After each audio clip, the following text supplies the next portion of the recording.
let's go ahead and program this. And so what I want to do is I want to test the whiskers. Since I already have my buzzer on there, my piezo speaker, what I want to do is I just want to write a program that will read the whiskers, and it will beep whenever it sees either the left or the right actually go. Alright, so let's do the following. I'm going to come into my Arduino folder, or actually no, what I'm going to do is I'm going to start the Arduino development environment, and then I'll start a new project. Okay, so I've got myself my Arduino sketch, and I am going to, first things first, I'm going to save, and this will put it, I want to put it right into my working directory that we've been working on my desktop. So I come to desktop, Arduino, and I'm going to call this chapter 5 activity 1, and that corresponds to the Parallax tutorial where all these images and ideas are coming from. And I'm going to call this whisker test. Okay? Alright, so we have our whisker test and we're ready to go. So let's go in here and see what we need to do. So the first thing that we want to do is let us do the following. First thing I'm going to do is I'm going to print I'm going to set up my serial monitor. So I'm going to do serial.begin. And I always want to do this just to make sure that I'm running running my actual program. So I go ahead and do that, and then I'm going to do a serial .print line. I'm going to say starting whisker test program. Okay? And then I know that my program is actually running. Alright, now first thing I want to do is I am going to set up the whiskers. Now, if you recall from prior videos, the way that you do this is we need to set up the digital input, or I/O, as an input and use the pin mode function. Okay, so pin mode is how we set up the pin, and on pin 5 we are going to make it an input, and pin 5 is going to correspond to the left whisker, and I'll put a comment there just so I can make sure. And then pin mode, pin 7 is also going to be an input and that's going to be the right whisker. And when you start playing with this, you'll see how the whiskers actually crisscross, and so the left whisker is going to hit the upper 3-pin header, which is attached to, let's see here, they do crisscross. And let's see, okay, so I think that is right. Yep, they crisscross. Okay. Okay, so now they're set up. It's like, all right, now what?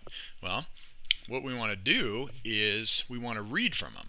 Okay, so what I'm going to do is I'm going to do a couple things to make sure that I'm actually working right here. Is I'm going to read from the pin, and then I'm going to look at the value of it, and I'm going to say, okay, if it's not pressed, don't do anything. But if it is pressed, play a tone and also write it to the screen. Okay? Alright, so let's go ahead and remember how you do a digital read. Well, actually, I don't know if we've covered that. So what I'm going to do is I'm going to do a data type called byte, and I'm going to define W left, and this is a user-defined term that I'm using. Okay, so this is, I'm making up W left. Now, byte is going to be the type of this new variable.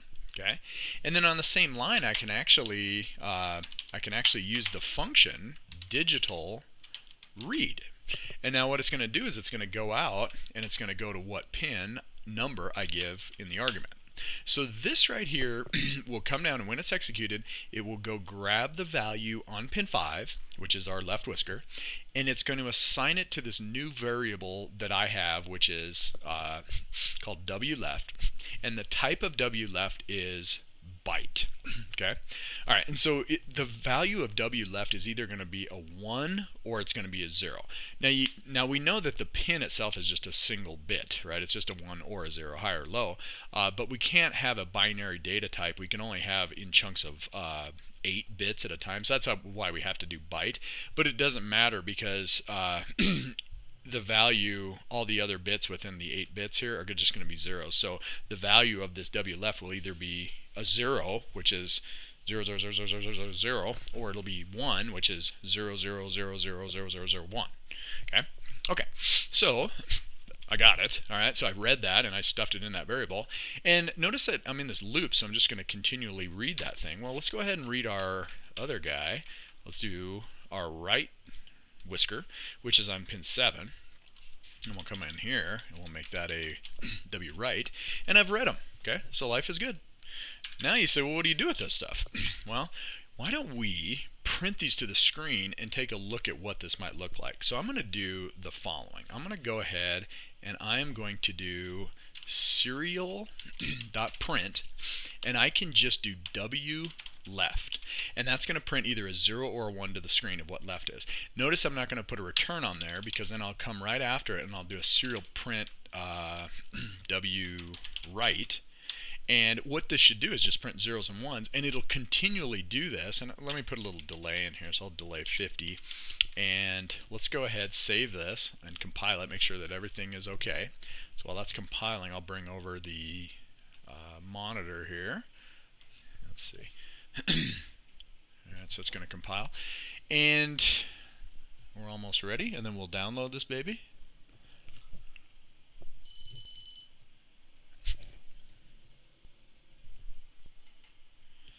Alright, waiting for it. Okay, looks okay. So now I download this program.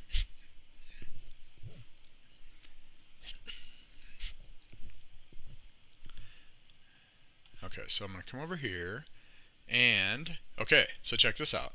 It's going crazy. It's writing all these on the same line. Let's go ahead and put a return after this so it's a little easier to see. I want it to scroll vertically, so let's save that up. And once you get the first program on here, it seems to go a little bit faster. So now I'm going to do this. Alright, and here we go. So it's going to print left and right.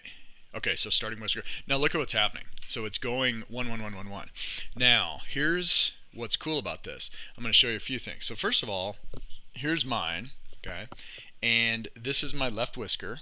And if the camera's a little, might have this flip, but if I press that, notice what happens is that the left column goes to 0. That's because, remember, these are being pulled up normally with the resistors, and when I push it, I short it to ground or make it a low. And I can actually do both right and left. And I want to show you something also interesting. You need to have the power for this to work on, let's see here. See that you need to have this +5 strip up here on, so your power switch has to be in at least the 1 position, or yeah, position 1, because if it's in 0, look at what happens. I turn that to 0 and all the zeros go to, or all the values go to 0, and it's because what I've done is I've turned off that +5 on there, so it's essentially is unpowered, so it's not able to pull it to a 1. So these whiskers really only work if you have the power to that little +5 strip in there. Okay, so that's pretty neat. Let's go ahead and throw a tone in here. Now this, we're not even doing anything. All we're doing is just looking at, we're just printing left and right. But let's go ahead and put this in a decision statement, and we'll use our tone function that we played with a little bit last time. But this if-then structure is really neat because we can use this going forward to kind of make decisions based upon these whiskers. So here's what I'm going to do. I'm going to come right here and I'm going to say if, and I'm going to open up a little statement right here. And what I want to do is I want to say if W left equals, and it's double equals is a comparison. So if it's a 0, that means the left was pressed. Okay. And I'm going to put that within its own parentheses so that's really obvious what I'm doing. So it's like if W left, bah.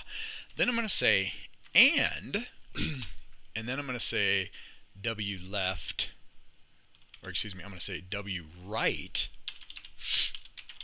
is equal to a 1. What I have essentially coded is the following. This means that left was pressed. Okay? So remember, left is, if it goes to a 0, that means that the left whisker was hit with something. And then what I'll do is I'll open up curly brackets and I'm going to do something. So what do I want to do? Let's play a tone using the tone function, and the piezo speaker is still on pin 4, and let's play a 1000 hertz tone for something small like 50 milliseconds, and I tell it to go for 50 and stop after 50, but I want to delay 50 to let it actually have time to do it. And check that out. I mean, how awesome is that? All right, so now what? Why don't we put another tone that's a different frequency if you happen to have the right one pressed?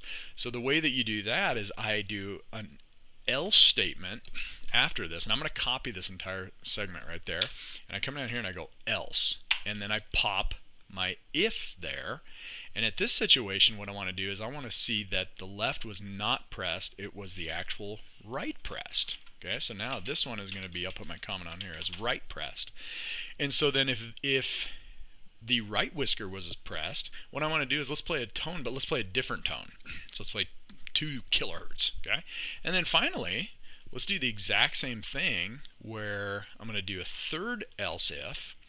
And in this situation, both of them are pressed, and in that, which is perfectly valid. But this time, I'm going to make, so it's 0 and 0 as a condition, and my comment will be both pressed.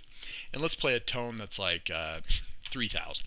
And what we can do is we can go through this if-then statement, and we'll still print the values out, so that's fine. But let's go ahead and save this up, and let's download this, and let's see what happens now. Okay, so it looks like it's going to compile okay. And I'm sitting here. And it's off, okay? So now let's go ahead and press the left whisker. Do you hear that? So you can hear. Okay, so my left whisker, that's a kilohertz. Then here's my right whisker. A little higher, a little higher. I'll pull this up to my... So now, how about both of them? So left, right, both. So we did it. We did it. So this is great because you can see how you can, I mean, other than giving us some sort of feedback on what's actually happening, you can see how you use these if-then statements to actually do something cool and make decisions. What's neat about this is now we can actually use these whiskers to direct something such as motion of the robot, and we can actually use it for navigation. So that would be, so at this point, this would be a good thing to do is go ahead and after you got your whiskers on here, go ahead and write these programs and play around with just experimenting on how much force it takes and getting the program to actually work, and go ahead.